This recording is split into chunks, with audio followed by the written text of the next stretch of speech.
कसं आहे शेट, आता आम्ही आहे ना फ्लॅटवरती शिफ्ट झाले. हा आमचा आहे 1 RKच फ्लॅट आहे समजा. 1 RK नाही, 1 BHK. 1 RK वरती आधी राहत होतो त्या काय आम्हाला सवय लागली 1 RK वरती राहायची. गरिबीची सवय लागलेली आहे आम्हाला आता. गरीब हो ना आदमी, यो साला अपनी आदत से गरीब हो.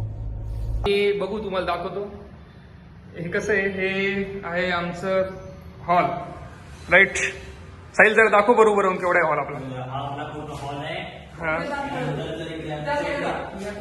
हा त्या 1.5 टनाचा एसी एवढूसा छोट्याशा रूम वरती. कसं आधी आम्हाला गरिबीची सवय होती, आधी आम्ही सगळ्यांनी विदाऊट एसी राहिलेलो आहे.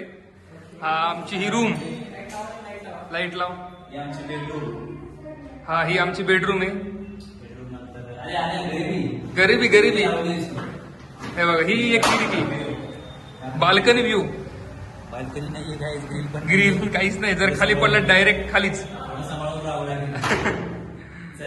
हे जरा पंखा आहे, पंखा बिंका लावून दिलेला आहे. उलटा सुलटा व्हिडिओ होतोय पण काही विषय नाही. हे महत्वाचा व्ह्यू म्हणजे आपल्या घराची बाल्कनी व्ह्यू. हे बघा गरिबी. एसी आहे म्हणून ठीक आहे, मुंबईमध्ये जगू शकतो आम्ही. हा back view with AC. Sahil with AC. Something is missing. Now how it's look guys. Yes हे भारी दिसते आता. हे अंदर भी आएंगा गाइज. हा आमचा मामाश्री. मामा वॉशरूम नाही, बाथरूम आहे आमचं. थोडस 19 दिवस होते, बाथचं वॉश केलं त्यांनी, चालते तेवढं. हे आमचं वॉशरूम टॉयलेट. आपला फ्रीज, आपलं पूर्ण किचन. हे आमचं किचन आहे. आपला फ्रीज, हा आमचा फ्रीज आहे. दाखव. New fridge. त्यानंतर न्यू वॉशिंग मशीन विथ 950 रुपयाचं स्टँड. विथ 950 रुपयाचं चाक. Automatic fully automatic. या वॉशिंग मशीनची पण आम्हाला सवय नाही. आणि काय हा प्युरिफायर. अनबॉक्सिंग आम्ही करू त्याची काही दिवसानंतर. ती आमची बाल्कनी. अरे किचनचं व्ह्यू दाखव. महत्वाचं नाही, सगळ्यात महत्वाचं काय वाटलं माहिती हा बारीकला बारीक गोष्ट इथं दिलेली आपल्याला. Exhaust fan. ये बॉय, ही याची पण सवय नाही आम्हाला म्हणजे कोणत्याच गोष्टीची सवय नाही. काय की गरिबीवरून आलोय आम्ही. आधी सगळेजण पीजी वरती राहत होतो. मुंबईच्या पीजी तुम्हाला माहिती आहे. हा किचनचा खालचा व्ह्यू. हा सनराईज पूर्व दिशा आहे. आमच्या मामाश्रीनी कसं अनालिसिस करून ठेवून दिलेलं आहे प्रॉपर. हा हे अनालिसिस करून ठेवून दिलेली.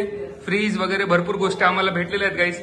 आता तुम्हाला काही दिवसानंतर इथलचे पण ब्लॉग दिसतील की किचन मध्ये सामान बनवताना, आयटम बनवताना खायचे वगैरे. आणि काय विषय झाला ना की आता त्या काकीने रूम वगैरे साफ करून दिली. पैसे मागवलं माझ्याकडे. मी म्हणलं भाई दोन पैसे दिले, आता पैसे कुठले तेच देऊन टाकेल. आम्ही गाईज याच्यामध्ये एक इंटरेस्टिंग गोष्ट अशी होती नाही का, आम्ही ही रूम बुक केली होती 1 तारखेला. 1 जूनला आम्हाला ही रूम भेटणार होती, म्हणजे हा फ्लॅट भेटणार होती. बिल्डिंग पूर्ण अंडर कन्स्ट्रक्शन आहे. आज तारीख 10 आहे, तरी आम्हाला आमच्या ब्रोकरने ना फ्लॅट दिलेलं नाही. आणि अजूनही हा म्हणजे याचं सामान तयारी चालू आहे, म्हणजे सामान आणणं वगैरे, वॉशिंग मशीन, कबड बिबड, अजून भरपूर सामान द्यायचं पण बाकी आहे. आम्ही जो बोललोय ब्रोकरला ते पण सामान यायचं बाकी आहे. हा ते पण सामान येईल काही दिवसामध्ये, 1-2 दिवसामध्ये. आम्हाला म्हणजे सॅटर्डे संडे हा रूम भेटू शकते. बरोबर आहे. हे बघा हा आमचा चैतन्य उर्फ मामाश्री फुल एन्जॉय करतोय. कारण की कसं आहे माहिती का, यांना पण सवय नाही की एवढ्या चांगल्या रूम मध्ये राहायची. इन द सेन्स की मुंबईमध्ये एवढं चांगलं भेटणं म्हणजे खूप कमालीची गोष्ट आहे. डाऊन टू अर्थ बांधला काय फरशीवरती बसला, म्हणजे तो पहिल्यापासून फरशीवरती जात होता. हा आता आणि त्यांनी असं पण डिसाईड केलेलं आहे की इथं शिफ्ट झाल्यानंतर पण तो फरशीवरती झोपणार. हा एकदम लॉयल ग्राउंड टू अर्थ बनताय. एवढा क्वालिटी माणूस भेटलेले. आमचे रूममेट हा हे मामाश्री, हा आहे साहिल, आणि हे आमचे ब्रोकर भाई अक्षय दादा मैदानात आलेले. राईट टाइम एंट्री केली त्यांनी. आम्हाला एकदम क्वालिटी फ्लॅट भेटून दिला. थोडासा उशीर झाला पण एकदम क्वालिटी बाप फ्लॅट भेटून दिला. जर तुम्हाला मुंबईमध्ये ऐरोली सारख्या ठिकाणी कुठे पण फ्लॅट किंवा काही पाहिजे असेल तर कॉन्टॅक्ट अक्षय दादा. आम्ही तुम्हाला कॉन्टॅक्ट नंबर खाली डिस्क्रिप्शन मध्ये देतोच. चला मग भेटूया. या मावशीने आम्हाला चांगली मदत केली. या मावशीने चला भेटूया गाईस. चलो काय बाय.